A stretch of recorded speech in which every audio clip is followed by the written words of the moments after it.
Thank you. So again, welcome back, everyone. Great that we have interaction with each other and great for conversation. Continue that throughout our day. But I want to transition now to Beth Nelson, who will be our keynote for this morning.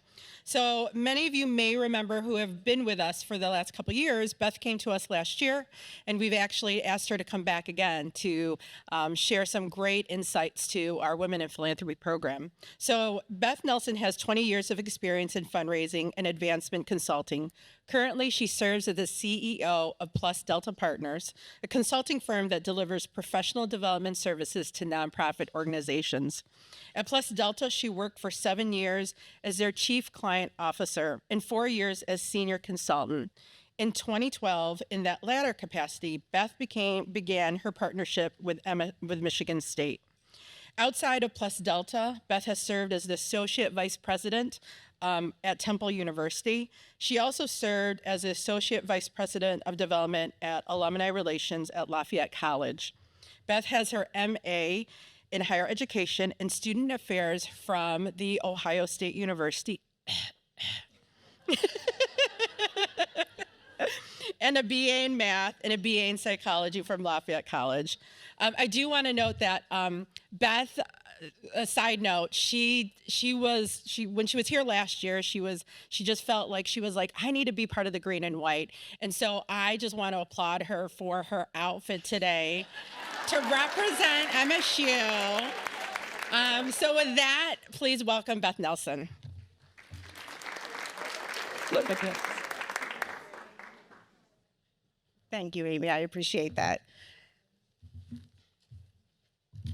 I am going to dive right in. Because my parents challenged me to get an education, I wanted to honor them.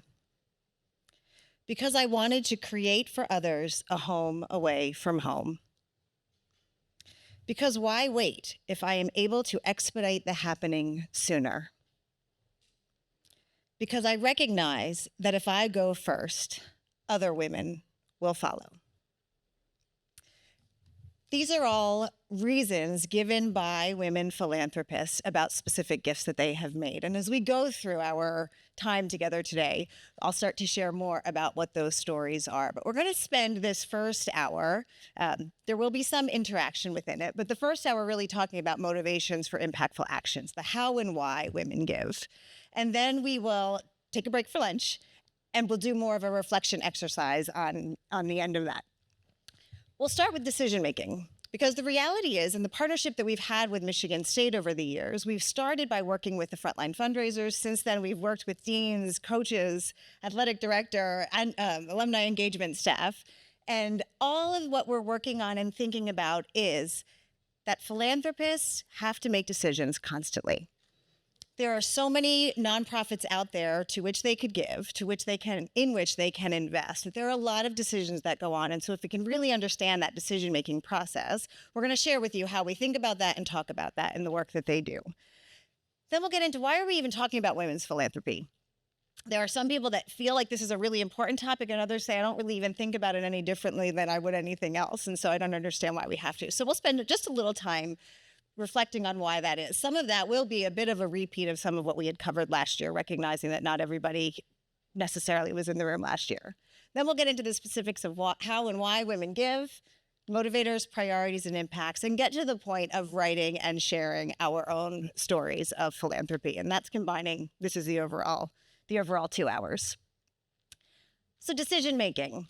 I know I shouldn't do this at an institution of higher learning, but I'm really going to dumb down brain science here. And I'm going to say that, in essence, if we were to take the brain in half, we use both sides of our brain for making decisions. Some of that is emotional and some of that is rational.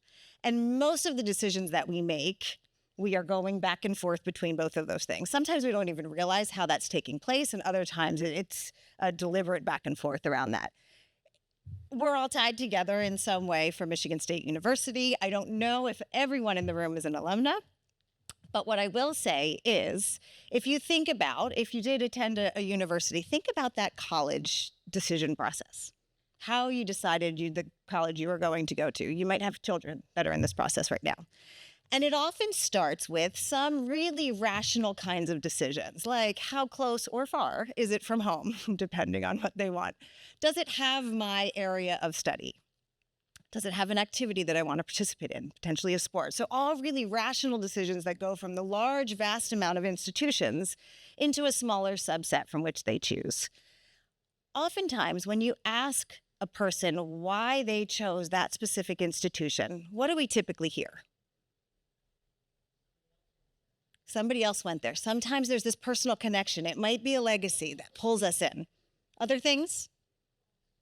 The cost, right? Real rational, but maybe they gave me the most money. And I will tell you, that is my decision for both my undergrad and my graduate. Of all the schools I applied to, I went to the two that gave me the most money, candidly. Any other reasons? What's that? Like the sports team, there's a bit of spirit, right? And we would consider that to be a really emotional call. Sometimes we've even heard it. I walked on campus and it just felt right. There was just this connection, and all of a sudden that becomes the decision point. But there is this interplay between both. And like that was already called out, there are some that may have felt right at one place, but when push came to shove, it had to do with the money. It was the only place I could afford. So you see the same thing as philanthropists are making their own decisions. They go back and forth, and we could go through examples of that, but one of them is often when it comes to bequest expectancies. There is this, because it's an end-of-life thing, it's a very emotional sort of decision-making process, and there is some semblance of before I sign anything, I have to make sure of what's going to happen on the other side of that, right? It just becomes a more challenging, I shouldn't say it's more challenging. For some people, it becomes hard to really sign that gift agreement around a bequest expectancy because they're thinking about end of life. For others, they really, really want to do something, and then when you get to the number, they start to backpedal a little. And so it goes back and forth, and that's what decision-making around philanthropy is. And so as professionals that are fundraising, and whether it is our job or we are an advancement partner in that, i.e. a dean, et cetera, it's our responsibility to talk with all of you as philanthropists to help you think through both of those things. Ultimately, one of those areas is going to help you make that final decision, but it's that interplay between rational information exchange and emotional engagement that will really facilitate a strong decision for you around investment. And so in our work with Michigan State, we spend a lot of time talking about that. The other thing is the importance of approaching this as a partnership. And in order to do that, there's two main things that have to drive all of our interactions, and that is one, transparency. Being really forthright about the work that we're doing, the conversations that we're having. If, as an organization, we do that first, that's often granted to us back, and we get to a point of truly being partners in this. We get to a point of collaborating, deciding that solution together. And so as you are partnering with organizations, strive for that collaboration. It should feel like permission-based, step-by-step process that you're going through, right? Each time getting your approval to have that next conversation and that discussion. So I wanted to share this with you because it is the foundation of how we think about the work that we would do together. It's how we've worked with Michigan State. There's a lot more context and foundational principles behind that, but these are the two really important things around how to approach the partnership that we have together. The reality is when it comes to philanthropy, organizations can't do it without philanthropists, and philanthropists can't do it without the organizations.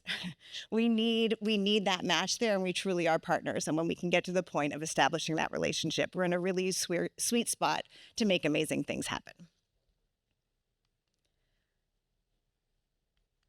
That should not be there. Sorry, I'm going to go here. So why are we talking about women in philanthropy? Why do we have to break that out specifically?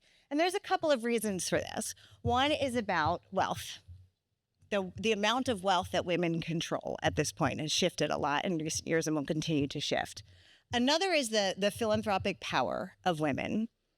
And then the third piece is the organizational approach.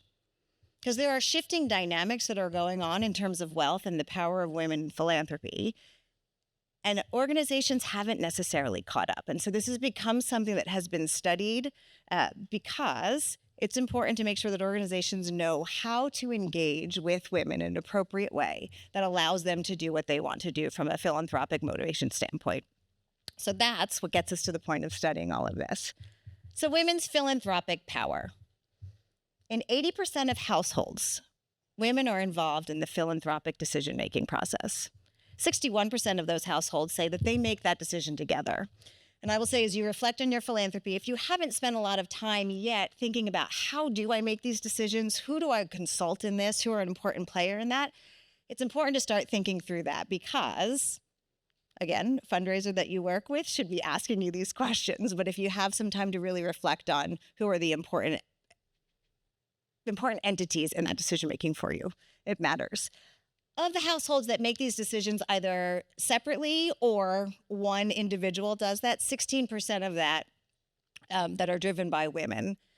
So they are doing the vast majority of the decision making around philanthropy. Then across all factors, when you're looking at race, when you're looking at age, when you're looking at marital status, women are giving more. Not that we have to compare with men, but it's important to understand that. And again, because when we get into the organizational approach, we'll realize there's something different in that. And 93% of high net worth women give. And this information comes from the Women's Philanthropy Institute, the U.S. Trust for Study of High Net Worth Individuals. That's where we're getting all of this data. But what you see in here is that there is a great deal of wealth that is in the a great deal of motivation around giving and the interest in society being a better place. For women, they want money not for what it can buy, but for what it can do. Women tend to want to provide for their family, and when that is cared for, they want to be in service to others. So this is what traditionally drives women and their giving. The economic power. So we heard a little bit of a difference in academia, but annually women are earning $25+ trillion worldwide. So that gap, that wage disparity still exists, but it is lessening overall. And there is a lot of earning potential and earning that is happening with women. They also control almost $11 trillion in U.S. financial assets. So again, there's a lot of financial power there. When you combine it with the propensity to give, there's a lot of amazing things that can happen. And I think they say within the next I can't remember the exact time period, but it's a short amount of time, that women will inherit 70% of the 41 trillion intergenerational wealth. And a lot of this has to do with life expectancy. If it is a dual gender marriage, more often than not, a man will pass away before the woman does. And so she inherits wealth from that, and she inherits wealth from her parents. And so that is often where that number comes from. So again, you've got this real opportunity here in regards to wealth and in regards to how people give. And then you have how organizations approach this. Historically, women's philanthropy was often deemed as their role, and therefore it was diminished. I think it's called Lady Bountiful was this image that they had for what women were supposed to do, right? And so women have been philanthropic since they've been in this country. We'll focus on the United States at this point, and yet that has been diminished over time. You may recall, if you were here last year, that I had done a Google search on impact of giving, and it was all white men. They were all the pictures that popped up. But when you actually think about philanthropy and where this has started and who was a part of that, there are so many stories of women philanthropists that have not made that because it has been diminished over time. Organizations also take a really male-dominated approach to how they do their fundraising, starting to shift in many organizations, but they focus on competition. They focus on deadlines. There's an urgency there. Focus on recognition. Where can we put names? How big can they be? They focus on board positions and stature in that. They focus on peer pressure. Show of hands, how many of you are motivated by all of those things? Right? Disconnect. And so again, partly all of those trends, and then looking at how organizations approach this, it was important to get a sense of what's going on here. What do these organizations need to do differently? Because we are missing opportunities to impact lives in a lot of ways. Here's the part that's really interesting for us from a Plus Delta standpoint. We've been at this since 2006. When we started partnering with Plus Delta, we were a team of 3 people. We're now a team of 27 people. And so even with that and over 350 clients, we continue to hear time and time again in our work with fundraisers that they are reaching out to the man of the household. Yeah. When they are a dual alumni at an institution, it's often that they're reaching out to the male. And this person, I mean, one, we know that they make decisions together. At least 60% of them make decisions together. So include whether that person is affiliated or not. But two, when they're an alumni couple. So lots of work still to be done in that space. This research has been really helpful in starting to adjust organizations and how they approach that. Let's look at women's giving behaviors. We're going to start to get into the meat. And here's what I want to say before we go through all of this. These are trends. This does not mean that this is true for every one of you. And I'll even call out this first one for myself.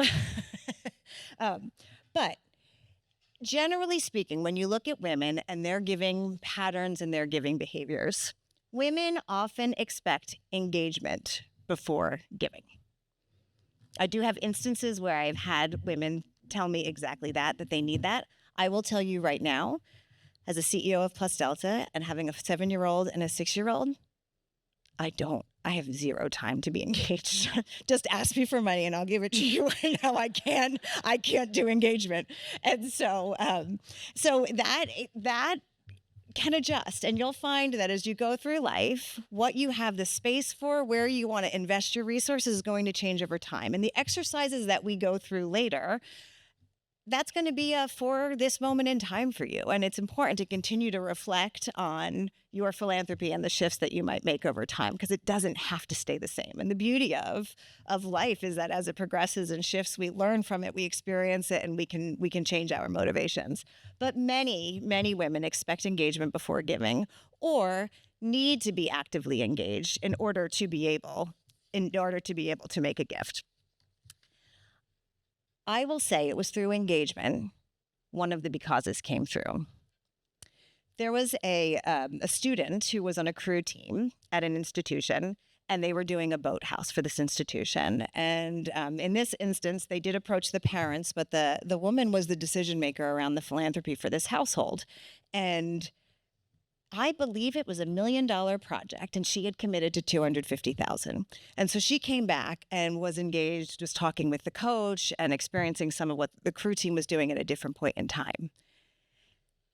She met with the president and was asked, when you think about your philanthropy, what's the most meaningful organization? Which one has been the most rewarding? And she reflected for a few moments and then said, honestly, it's this institution. I'm going to protect it because I don't have permission to say name or institution. So that's why I'm being vague about this.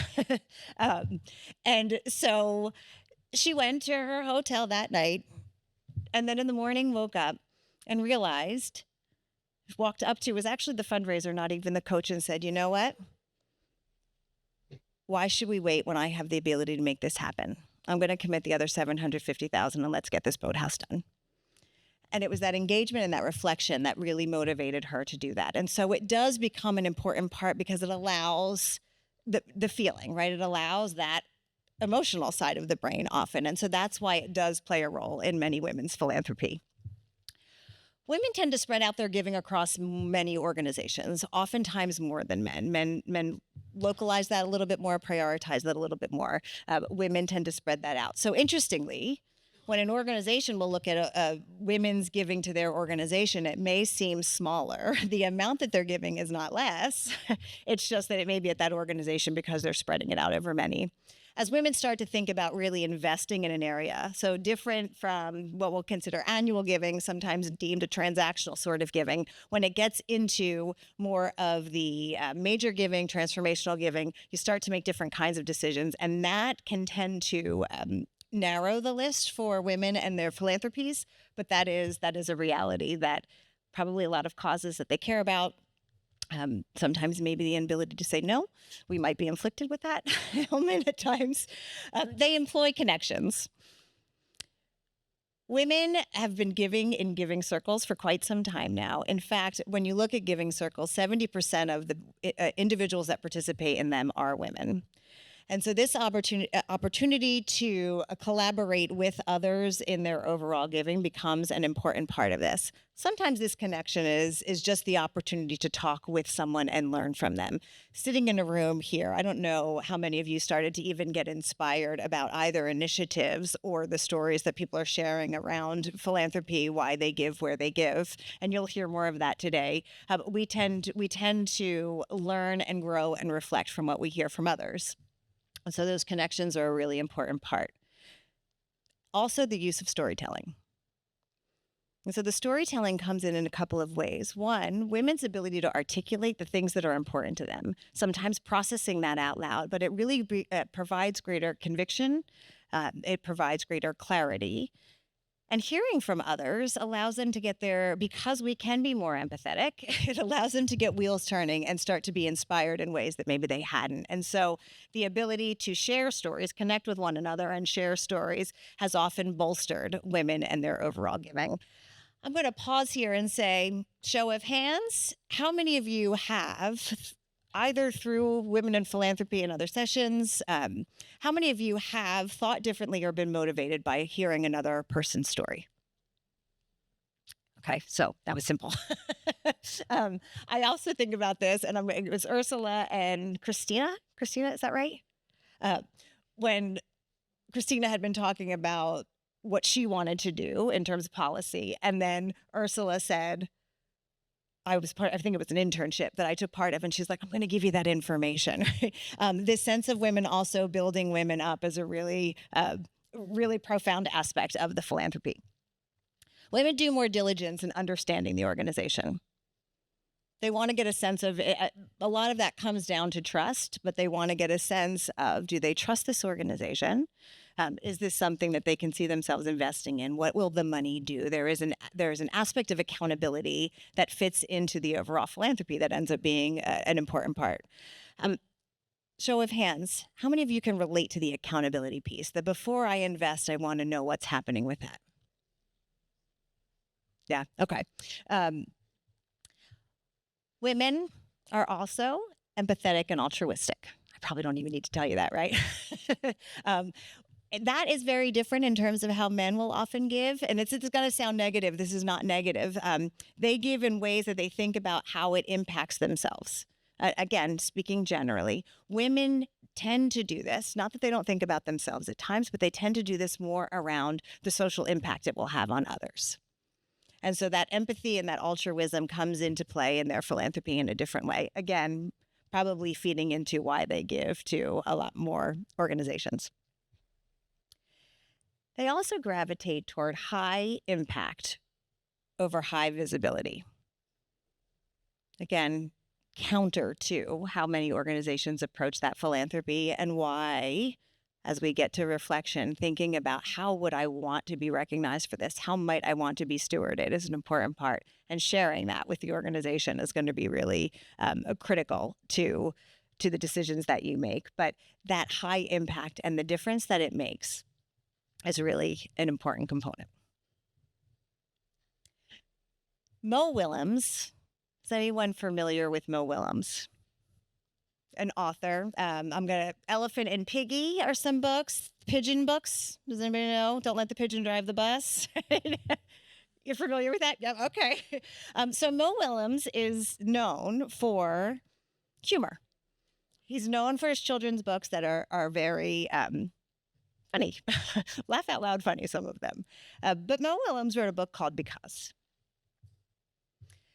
And this book was not a traditional one in terms of what his brand would be, shall we say. I'm going to share it with you now. Because a man named Ludwig wrote beautiful music, a man named Franz was inspired to create his own. Because many years later, people wanted to hear Franz's beautiful music, they formed an orchestra. Because a man had practiced since he was a kid, he was asked to join. Because a woman studied night and day, she too was asked to play. Because many others loved and practiced their instruments, there were enough musicians. Because someone created a poster about Franz's music, tickets were sold. Because the train conductor stopped the train at the Grand Concert Hall, the orchestra conductor arrived. Because the orchestra librarian had copies of the score, the orchestra rehearsed. Because workers checked the lights and the seats and swept the floors, the grand hall was ready. Because the time had come, the ushers opened the doors. Because someone's uncle caught a cold, someone's aunt had an extra ticket for someone special. Because the usher helped the aunt and her special guest, they found their seats. Because everyone was there to hear beautiful music, it was quiet. No.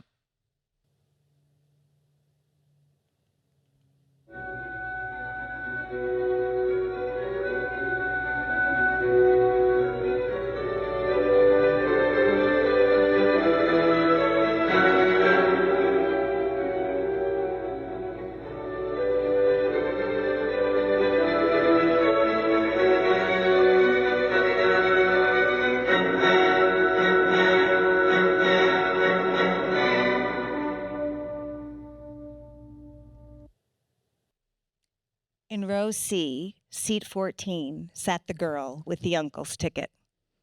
She heard the beautiful music written by the man named Franz, and it changed her. The girl was changed. From that moment on, the girl learned everything she could about music because it fed her. Soon she started to write music too, because, like Franz, the young woman had something to share. Over time, the woman became very good because she worked very hard. One night, her music was discovered because she was also very lucky. Then she was invited to perform her music at the Grand Concert Hall because so many people wanted to hear it. Her composition was dedicated to the uncle in row C, seat 14, because it was his ticket that brought her here. And that night, someone else was changed. That is how it happens. I share this story because two reasons. One, there's a connection that I have with Michigan State around this. I read this book to the entire advancement team during COVID. We're talking about collaboration and those sorts of things, and that recognition that every person is a really important component to anything getting done. And I think this book captures that really well. I'm reading it to you today, one, because of that connection with Michigan State, and also because when you think about philanthropy, there are so many things that you can give your money to, and you don't necessarily know the impact that it's having on all of those other areas.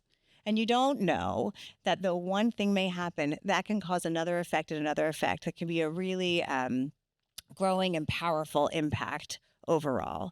And so that recognition of what motivates us and what inspires us to give, as well as that awareness that sometimes we'll never actually know the magnitude of our generosity, and we need to be able to trust in that.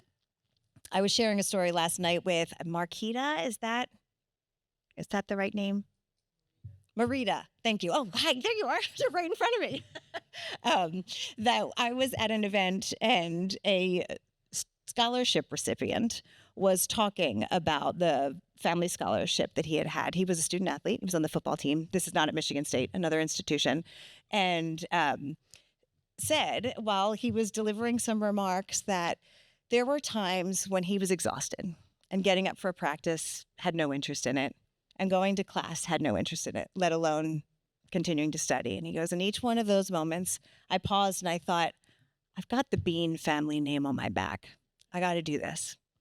So there was a sense of inspiration that came from that awareness of having a scholarship. At the time, they had not met. It was just this concept of somebody gave of themselves. And so in many ways, though I'm sure the Bean family was thinking we gave somebody an education, what they were also doing is giving someone motivation and inspiration at moments that maybe were harder than others. And so again, magnitude bigger than what they had expected. Here's what I'm going to ask you to do. Like I said, we're going to do a little bit of, it's a little less keynote-y because I am going to have you to interact, but I'd like you to take a couple of minutes and think about a gift that you have made as a philanthropist. What was the impact of that gift? Something that you're proud of. What was different that happened? And then write 4 to 5 becauses that got you to that point. So, oh, are there papers at the table? There should be papers at your table. Sorry, thank you. Amy's really good because I completely forgot about that whole part of this. So thank you, Amy. On one of them, right at the top, there's a small box and it says because. So spend a couple of moments thinking about a gift that you made, the impact that it had, what's different as a result of that gift, and then what are the becauses that led you there? 4 or 5 of them. I'm going to give you a couple of minutes to write that, and then I'm going to have you just pair up and share your individual stories. So first write it, and then I'll check and see when people seem to be done, and then I'll have you share. Would anyone be open to sharing theirs? I wrote one as well, so I can share mine, but would anybody be open to sharing their because with the whole group? Yeah? Here comes the microphone. Oh, hold on. When they started the new music, when they started the Billman project, that students would finally have better facilities than I did when I went through in 1961, practicing only on upright pianos and in the basement.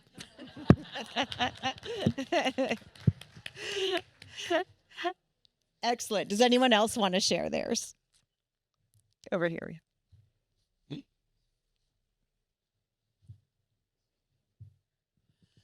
My husband and I both grew up in Detroit and went to Cass Tech and then came, woohoo, we're everywhere.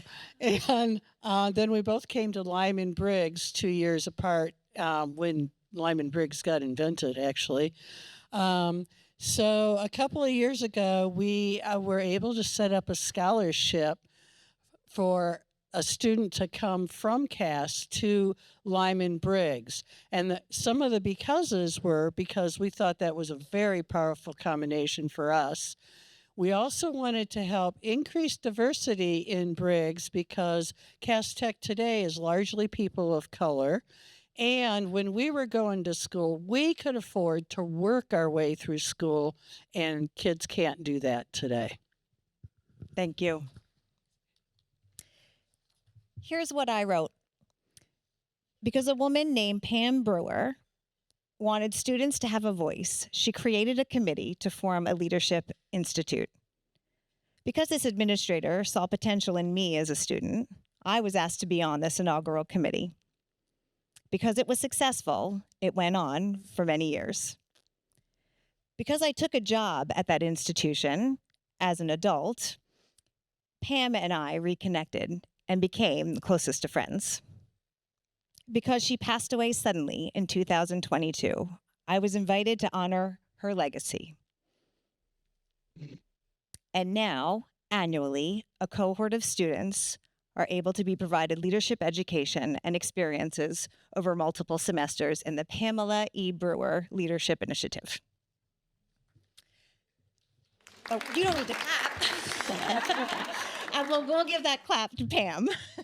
She is a dear friend and did some amazing things at that institution. And there will be a lot of leaders that carry her name on their back. This opportunity to reflect on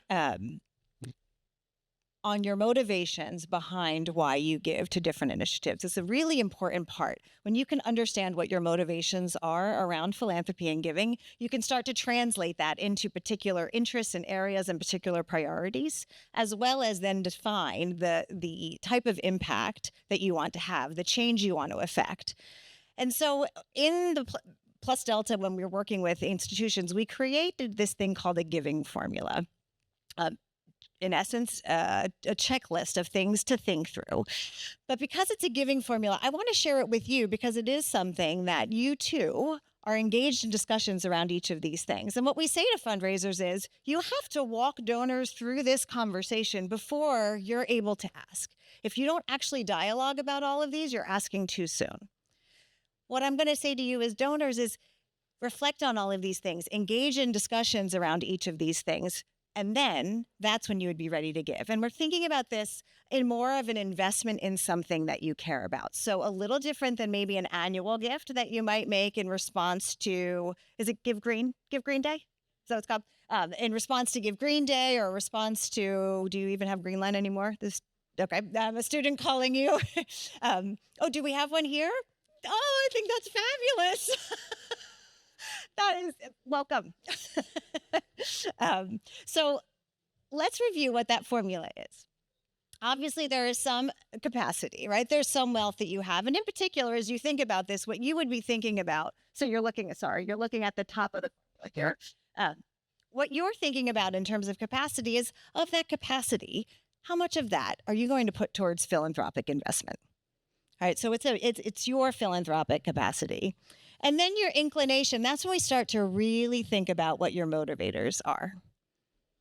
Right, what are some of the experiences that you have had? We'll break this down a little bit more in a moment, but experiences you have had, situations that you have encountered, causes that you believe in. But what would be some of those motivators that providing that inclination for you to give? And then we get into the really developing the readiness. And this is where actively working with representatives at respective organizations. And here I'll say fundraisers at Michigan State, again, possibly deans, the president, et cetera. You get into these other elements. Priority is that area of interest, the specific thing in which you may want to invest. And it doesn't have to be just one thing. There may be multiple things that you're really interested in, and so you can explore a variety of those. I will say that listening to the students talk today, there's probably a number of really fascinating things that you can invest in. The other thing that I will say about Michigan State is once you define those priorities, I imagine that an institution like this, you could accomplish anything. There are so many things that are going on that it may not necessarily be the unit in which you are affiliated. It may be an entirely different initiative that's going on campus, but you have a large institution that's doing incredible things. And so whatever cause, whatever passions, whatever interests that you have, I suspect that there is a way that you can make an investment in Michigan State and impact that specific area. Which brings us to impact. What we're talking about here, and I apologize, you had said your name earlier and I forget. Deb? So Deb had asked the students about qualitative and quantitative. We talk about that same thing when it comes to impact. Again, it's around emotional and rational, but what qualitative changes do you want to affect? What quantitative changes do you want to impact and affect? So when I think about this, with scholarships, often scholarships can be created at a certain level and people will say, oh, I did a scholarship, I have a scholarship. I was working with a donor at Temple University and she had done a scholarship. I was new to the institution and so I was meeting with her. We were talking through this scholarship and I thanked her for her support and I asked her to share the story with me since I was not a part of it when she had made that gift. And then we were talking and I started breaking down what tuition was, and this was an endowed fund, and I shared with her what that endowed fund did. And she looked at me and she goes, as a percentage of tuition, that's it? And I said, yes, it means a lot to a student, regardless of how much. But did you ever engage in a conversation about when you thought about providing access for a student, when you thought about an investment that you were making in somebody, what would feel like a rewarding experience for you? And she said, no, we didn't talk about that at all. I didn't do the math. And so we started doing the math around that because what she wanted to do, she said, I would feel really good if I did 75% of students' tuition. And we came up with a plan of how to get to 75% of tuition in this endowed fund. And so where you can get to, right, very quantitative, but where you can get to having conversations around the change that can be affected, then when you get stewarded on that, there's a sense of pride in what you're accomplishing, but also that you met that overall goal. And so that impact conversation is a really critical one before you ever get to that gift amount, right? Again, shifting from a potential transactional kind of gift to one that feels more transformational for you and for the organization. Like I said, the gift range then comes from that overall impact that you're talking about and the timing. So when we think about timing, this could be that it is a outright gift that you're going to pay all at once. Oftentimes that can be pledged over a period of time. It may be that you do some now and you do some in a bequest expectancy. So there's a variety of ways that you might think about the timing. And the last conversation, it doesn't have to be last in terms of the order, but really finalizing is the vehicle. Right? We often think about that we're going to write a check, maybe put it on a credit card. There are a variety of ways that you can give to an organization. There are, like I said, bequest expectancies, life income agreements. You have the opportunity to give appreciated stock should you have a portfolio that you could give from. You can, I'm not speaking specific to Michigan State, although Deanna will, I think, will say yes, you can donate real estate. Okay, I just wanted to make sure. Some organizations vary on that. So there's a variety of ways that based on the areas of interest for you, the impact that you want to have on that, how you can construct a different gift to make that change happen for the organization. So this giving formula and this robust discussion doesn't have to take a long time. It just needs to be comprehensive in thought and reflection, will then allow you to be ready to give, for the institution to be ready to ask, and for you to be ready to make that gift. In many instances, it doesn't even feel like an official ask. We often joke around that it's not like a get down on your knee proposal sort of thing, because you've dialogued about this, and the natural next step is to make that gift happen. And so ideally, as you create this partnership with organizations, that's the space that you're in. So I'm going to share a couple of stories where this has played out. There was one woman who went to, I will say that this was because I'm going to keep doing it. Lafayette College, where I was working. She was from California, and Lafayette College is a small private liberal arts institution in the East. Very much recruited from that tri-state area. So New Jersey, New York, Pennsylvania, Connecticut, so technically 4 states, and pretty wealthy institution. And so there were a lot of students of wealth there. And this woman came from California. She was from a wealthy family, but being from California felt like a complete disconnect for her. And when all the students were going home for Thanksgiving or any small break that we had, or able to do things for spring break, she wasn't able to make the trek back and forth, because even from a time standpoint, sometimes that didn't make sense. She also found that there were just geographical differences in her experience versus their experience, let alone that many of them knew others because they had all recruited from similar high schools, et cetera. So she struggled quite a bit in the first couple of years. So when we were talking about her philanthropy with the institution, she talked about wanting to do something for West Coast students, whether it was admissions or some way to create a home away from home for those individuals. This was not a priority for Lafayette at the time. And so we dug into a little bit about what that experience was like, and what it felt to be marginalized, et cetera, and what it felt to feel like you almost couldn't be successful because your pain and your pressure points weren't supported in the same way, because the institution hadn't planned for that because of being from a different geographic area. Ultimately, we got to a point where the gift that she ended up making was to fund a summer STEM program for marginalized communities. They would come in 6 weeks early, including women, because women in STEM fields, a minority in that area.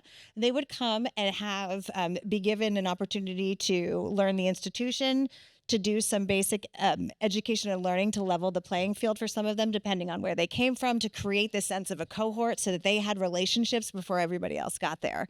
And so she started funding that program.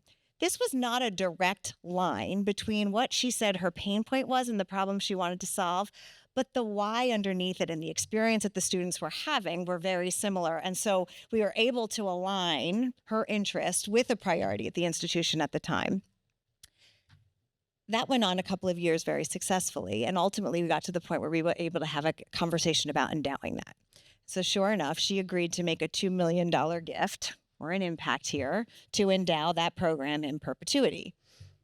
Now, being a fundraiser, I had to think that through. And I said, okay, so the impact is you're going to create that endowment, but $2 million, you're going to pledge that out over 5 years. So in the interim, can you also pledge $600,000 to allow for this program to continue during that time and have 1 year of investing before we're actually then spending out on the returns of that endowment? To which she agreed. And then I said, and because you give $100,000 a year to the unrestricted annual fund, can we do all of this in addition to that $100,000 a year? To which she agreed. And then she said, are you done? And I said, for now. But she went on to have an incredible experience. And interestingly, she had an incredible experience because the students were writing thank you notes. The faculty member who led this program was fantastic. But that opportunity to really align priority with the overall impact that she wanted to have. And then we brought in multiple impacts. When we get into our exercise this afternoon, we're going to talk through different ways to think about the impact that you can have on Michigan State. In particular, the impact that you might have on a priority or area of interest, but also the impact you can have on the institution. And I have a story about that, and when we get to it. Or an impact that you want to have on yourself. Because although we said that was a traditionally male aspect of things, there are some philanthropic goals. So that's an impact for yourself, right? And so it doesn't have to feel like it's a selfish thing. It can be a very altruistic thing, but you may have some goals around that. And so we'll break down that impact. I'm conscious of time. I'm going to flip through a couple of slides that we'll get to for this afternoon.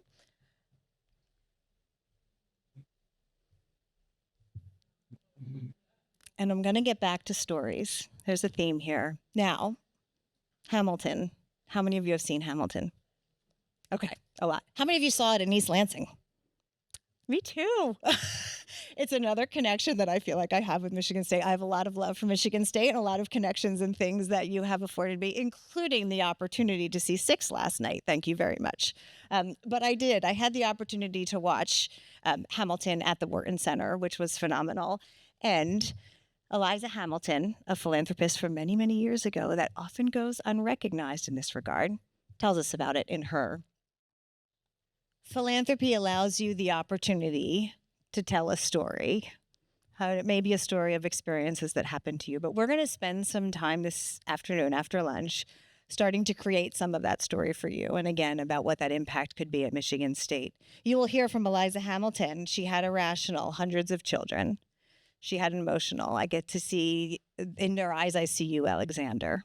I get to see them growing up. There were aspects of her philanthropy that fed both of those aspects of decision making. And so we are going to break and we will come back to, I'll let Amy tell us what to do, and then we'll come back to doing more of reflection and sharing of your own philanthropic stories. Thank you.